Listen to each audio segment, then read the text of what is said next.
Good morning everyone.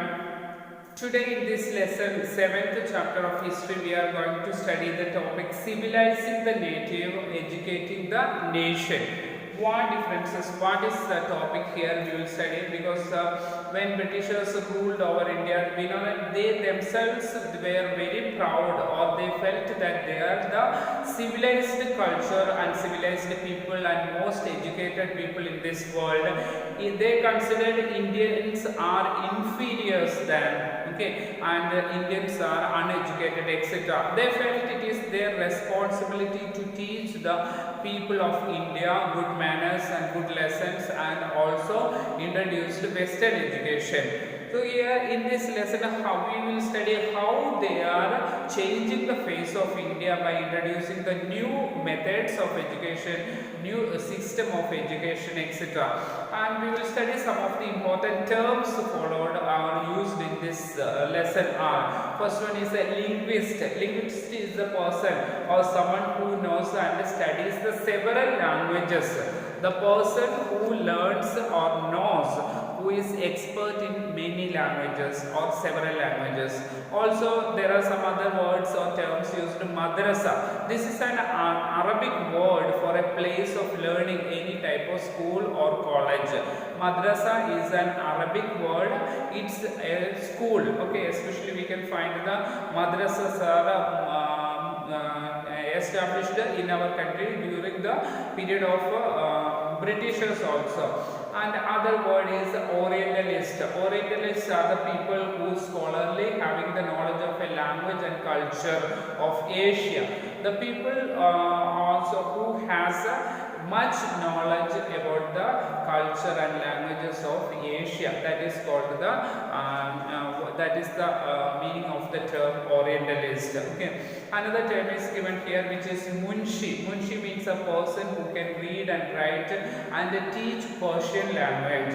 We know during the Mughal period also Persian language existed here, and Munshi is a person who can read and write and teach Persian language.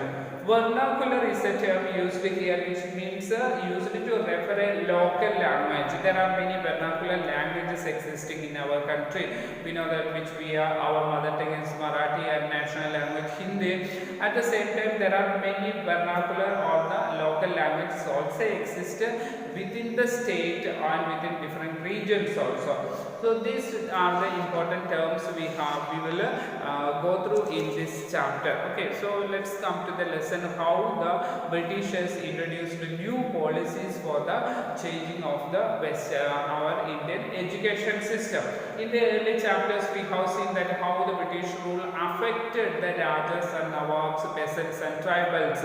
All different sectors of people were affected by the British rule here in different ways. Okay, in this chapter we will try to understand what implications it had for the lives of students. How does the British education or British rule affected, or what changes made in the life of the students here. For the British India, in India they wanted only the territorial conquest and control over revenues. Why they came to India? They came to India as traders only. Later on, they began to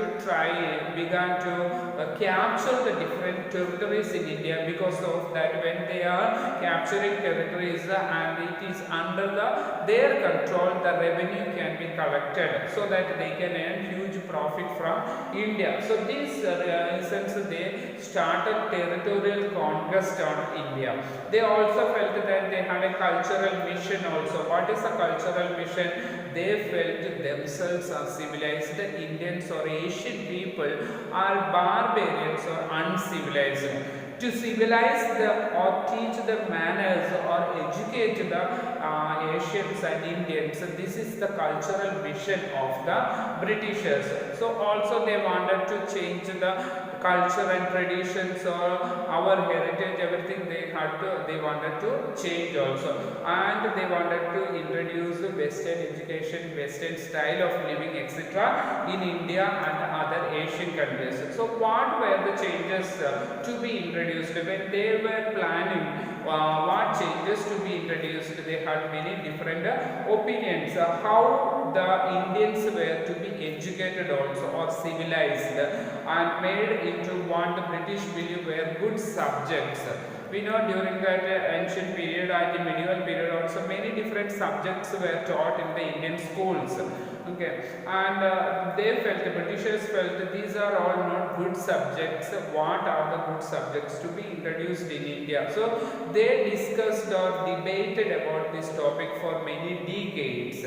Now let's look what the Britishers thought and did, and how some of the ideas of education that we now take for granted evolved in the last 200 years. Now the present day education system in India, did they have any impact of the British policies? We can find in this process of the inquiry, you will also see how Indians reacted to the British ideas.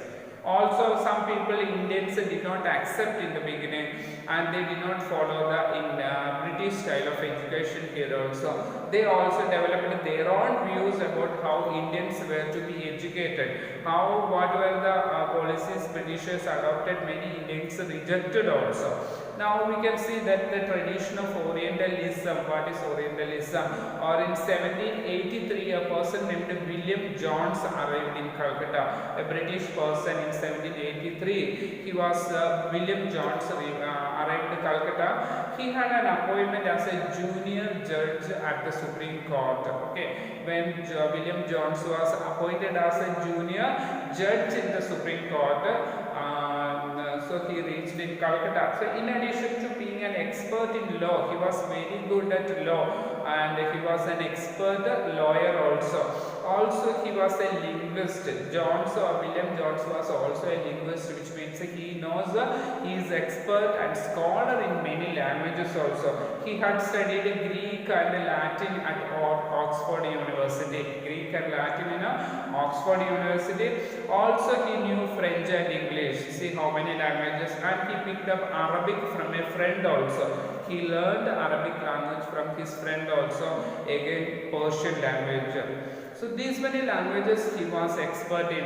At Calcutta, when he reached here as a junior judge in the Supreme Court, he also began spending many hours a day with the pundits who taught him the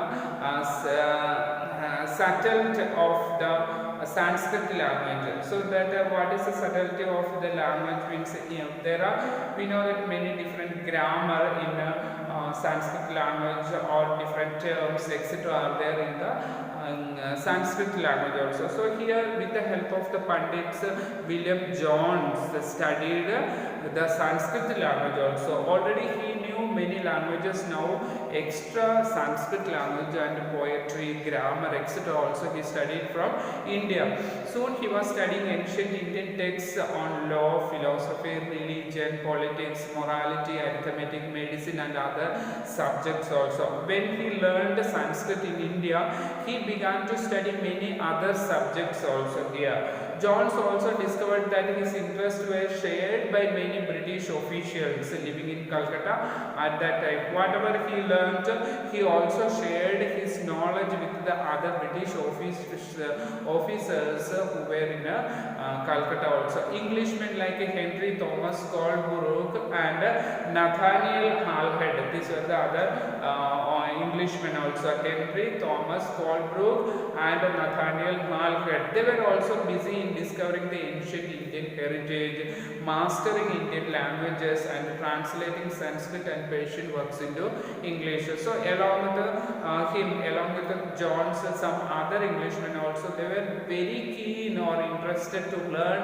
about the Indian culture and traditions. They also translated the many Sanskrit and Persian books, ancient books in India were into English also. So these people also helped William Jones here, and they were also studying about the Indian heritage and culture, language etc. here. So these people together with them, together with Nathaniel Halhed and also Thomas Colebrook, Jones set up the Asiatic Society of Bengal. Okay, a new organization which was Asiatic Society of Bengal, and they also started a journal which was called Asiatic Researches.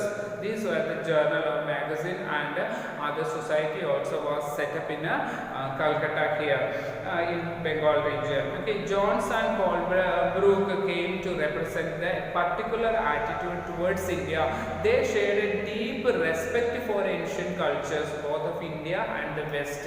They did not try to degrade the Indian culture. They also respected the Indian culture along with the Western culture, their British culture or European culture also. Indian civilization, they felt that had attained its glory in the ancient past, but subsequently it has declined. We know that during the British period, sati system, child marriages, widow remarriages were not at all prevalent during that time. So this type of caste system, untouchability, these all existed when Britishers reached India. But they also found that ancient culture of India, our ancient past, was very glorious. So that they respected our ancient past, not the present past, but the ancient past, or the glory of Indian culture and tradition was great. So that they also had such a respect. But they understood that, they realized that subsequently this glory of the ancient past has declined. In order to understand India, it was necessary to discover the sacred and legal textbooks which reveal the real ideas and laws of Hindus and Muslims. To know about the Indians, we have to go through our ancient textbooks, religious or books which were written on law. Okay, that is of the Hindus and Muslims, which were the ancient textbooks. They had to find out and study so that we understand our culture and tradition, our Indian culture and tradition also. So on the basis of also therefore developing India, we have to first of all learn about the ancient books of India. So this was the concept the Englishmen had. So Jones and Colebrook went about discovering ancient texts, understanding their meaning and translating them and making their findings known to others. Jones and Colebrook, they found out many ancient textbooks, they studied it and also translated into English and learned the meaning, and also which was given to the world, also revealing to the world our ancient Indian past history also. So this project, they believed that they would not only help the British learn about Indian culture, they also help Indians to rediscover their own heritage and understand the lost glories of their past.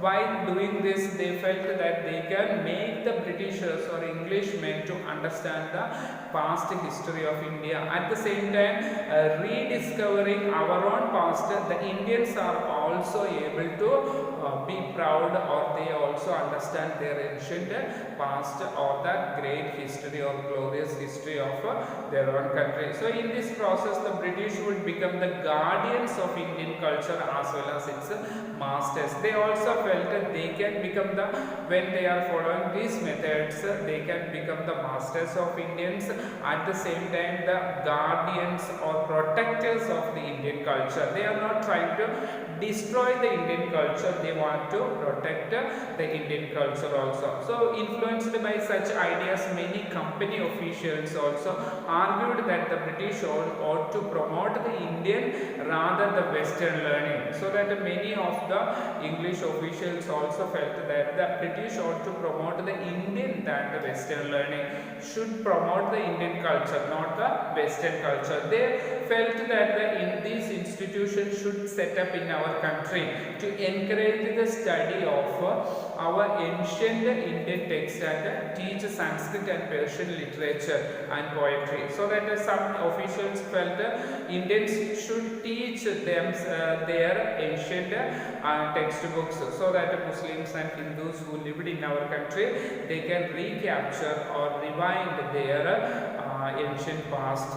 So that schools based on the Indian books or Indian subjects to be established here. and only then, so that they will be familiar with these books, and also only then they believed that could British hope to win the place in the hearts of the natives. By doing this only, okay, by doing this only, the British can get the heart of the Indians, so that the Indians will cooperate with the Britishers. So then only that the alien rulers expect to be respected by their subjects, the Indians will begin to respect the Britishers.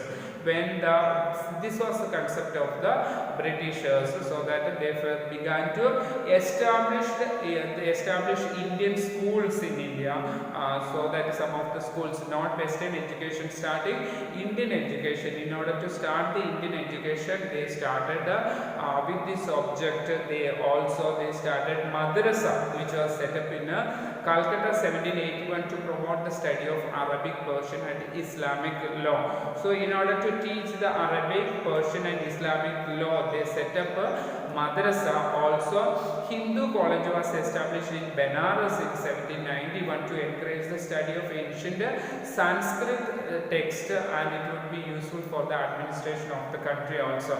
So two different colleges, one is for the Muslim law and Arabic, Persian languages to teach. They established madrasa in Calcutta, and also in Benares Hindu college also was set up in order to teach the Indians or Hindus their ancient Sanskrit text also. So not all the officials, we also at the same time some people, some officials supported the Indian education, but not all the officials they followed this. They were not agreeing. Many of them had their strong criticism on the Orientalists. Many of these English officials also opposed the decision of the Orientalists also. They were not supporting the Indian education. So we will study about who were the people, who were the officials opposed to the Orientalists, and what changes they made in future in India. That's all about today, and we'll study about the grave errors of the East in the next class.